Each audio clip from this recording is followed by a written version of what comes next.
পবিত্র কোরআনে বনি ইসরাইল ও ইহুদিদের কথা প্রত্যক্ষ ও পরোক্ষভাবে উল্লেখ রয়েছে প্রায় ৫০টি স্থানে এবং তাদের সম্পর্কে হাদিস রয়েছে অসংখ্য। কিন্তু এত কিছুর পরেও এই ইহুদি জাতিকে মহান আল্লাহ তাআলা কেন মুসলমানদের চিরশত্রু হিসেবে ঘোষণা দিয়েছেন? কেনই বা ইহুদিরা রাসূলুল্লাহ সাল্লাল্লাহু আলাইহি ওয়াসাল্লাম এবং মুসলমানদের সাথে বারবার বিশ্বাসঘাতকতা করেছে? ইহুদি রাষ্ট্রবাদী রাষ্ট্র ইসরায়েল কেন মুসলিম দেশগুলোর জন্য গলার কাঁটা হয়ে দাঁড়িয়েছে? কি কারণে বেনিয়ামিন নেতানিয়াহুরা মুসলিম নিধন মিশনে নেমেছে? ইহুদি জাতির ইতিহাস ঘাটলে দেখা যায় ইহুদি জাতি পৃথিবীর প্রাচীনতম জাতি। আল্লাহ তাআলা হযরত নূহ আলাইহিস সালামের মহাপ্লাবনের পর হযরত ইব্রাহিম আলাইহিস সালামকে সর্বপ্রথম সারা বিশ্বে ইসলামের দাওয়াত পৌঁছানোর জন্য নির্বাচন করেছিলেন। এই ইব্রাহিম আলাইহিস সালামের ২ সন্তান থেকেই পৃথিবীর ঐতিহাসিক ২টি জাতির সৃষ্টি হয়। হযরত ইসহাক আলাইহিস সালাম থেকে সৃষ্ট হয় বনি ইসরাইল তথা ইহুদি জাতি। অন্যদিকে হযরত ইসমাইল আলাইহিস সালাম থেকে সৃষ্ট হয় হযরত মুহাম্মদ সাল্লাল্লাহু আলাইহি ওয়াসাল্লাম এবং মুসলিম জাতি। হযরত ইসহাক আলাইহিস সালামের ছেলের নাম ছিল ইয়াকুব আলাইহিস সালাম। হিব্রু ভাষায় তার উপাধি ছিল ইসরাইল, যার অর্থ আল্লাহর বান্দা। এই কারণে তার সন্তানদেরকে বলা হয় বনি ইসরাইল বা ইসরায়েলের সন্তান। পরবর্তীতে এরা ইহুদি জাতি নামে পরিচিতি পায়। এ জাতির হেদায়েতের জন্য আল্লাহ তাআলা হযরত মুসা আলাইহিস সালামকে তাওরাত দিয়ে পাঠিয়েছিলেন।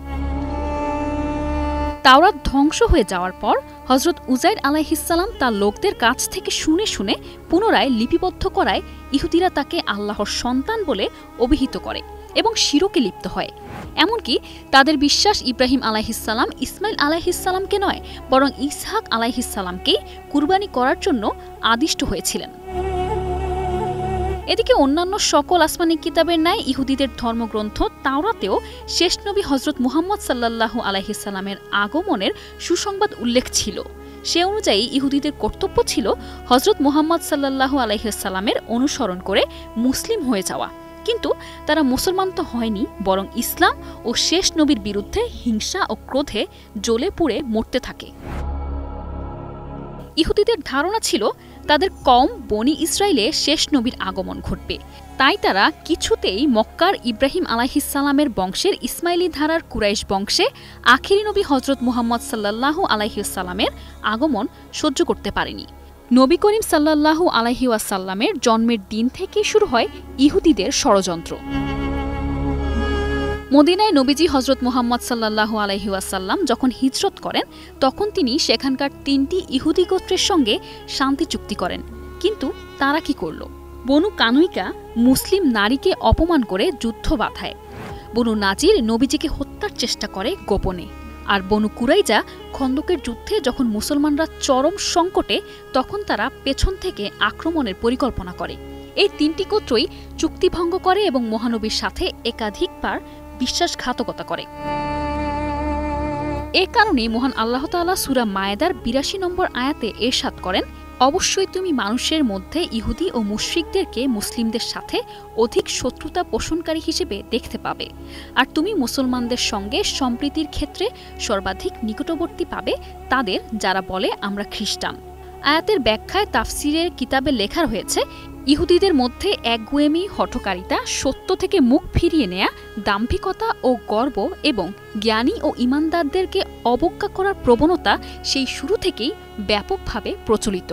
আর এজন্যই নবীগণকে হত্যা ও তাদেরকে মিথ্যা জ্ঞান করা তাদের অভ্যাসে পরিণত হয়। এমনকি কয়েকবার তারা মহানবী হযরত মুহাম্মদ সাল্লাল্লাহু আলাইহি ওয়াসাল্লামকে হত্যা করারও চক্রান্ত করে। তাকে জাদু করে এবং বিভিন্নভাবে ক্ষতি সাধন করার জন্য জঘন্য অপচেষ্টা মৃত্যু পর্যন্ত জারি রাখে। অনুরূপ কুকীর্তি মুশরিকদেরও। অন্যদিকে খ্রিস্টানদের মধ্যে এমন এক শ্রেণী রয়েছে যারা ইহুদিদের মতো হঠকারী ও দাম্ভিক নয়। তাদের মধ্যে কিছুটা হলেও নম্রতা, উদারতা ও ক্ষমাশীলতার মতো গুণগুলো বিদ্যমান।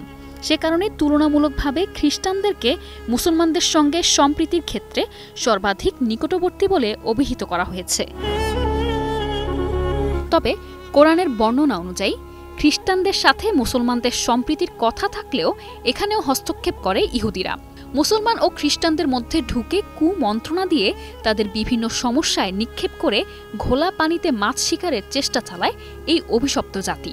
আল্লাহ বিশৃঙ্খলা সৃষ্টিকারীদেরকে ভালোবাসেন না। যেই ইহুদিরা খ্রিস্টানদের নবী হজরত ঈসা আলাইহিসসালামকে হত্যার ষড়যন্ত্র করেছিল, এখন সেই ইহুদিদের সাথেই কাঁধে কাঁধ মিলিয়ে মুসলিম নিধনের ষড়যন্ত্রে নেমেছে খ্রিস্টানগণ। এই কারণে মুসলমানদেরকে উভয় সম্প্রদায়ের সাথে বন্ধুত্ব স্থাপন করতে নিষেধ করা হয়েছে। আল্লাহ জালিমদেরকে পথ প্রদর্শন করেন না। মূলত ইহুদি জাতির চরিত্রই হল ষড়যন্ত্র, অকৃতজ্ঞতা, দাম্ভিকতা ও বিশ্বাসঘাতকতা। তাদের বংশে অধিকাংশ নবীর আগমন, নবীর আওলাদ হওয়া, অজস্র ধন সম্পদের মালিক হওয়া, রাষ্ট্রীয় ক্ষমতা লাভ করা, আসমানি কিতাব তাওরাত প্রাপ্তি, আসমানি খাবার মান্না সালোয়া প্রাপ্তি, আল্লাহর পক্ষ থেকে এত এত নেয়ামত পাবার পরেও তারা সকল ব্যাপারেই অকৃতজ্ঞতার পরিচয় দিয়েছে। এ কারণেই তাদেরকে বলা হয়েছে অভিশপ্ত জাতি। এ জাতির পতনের ব্যাপারে হাদিসে স্পষ্টভাবে বলা হয়েছে, কিয়ামত ততক্ষণ পর্যন্ত সংগঠিত হবে না যতক্ষণ পর্যন্ত মুসলমানরা ইহুদিদের বিরুদ্ধে যুদ্ধে জড়াবে এবং চূড়ান্ত জয় লাভ করবে। সেদিন গাছও বলবে, হে মুসলমান, আমার পেছনে একজন ইহুদি লুকিয়ে আছে, আসো এবং তাকে হত্যা করো।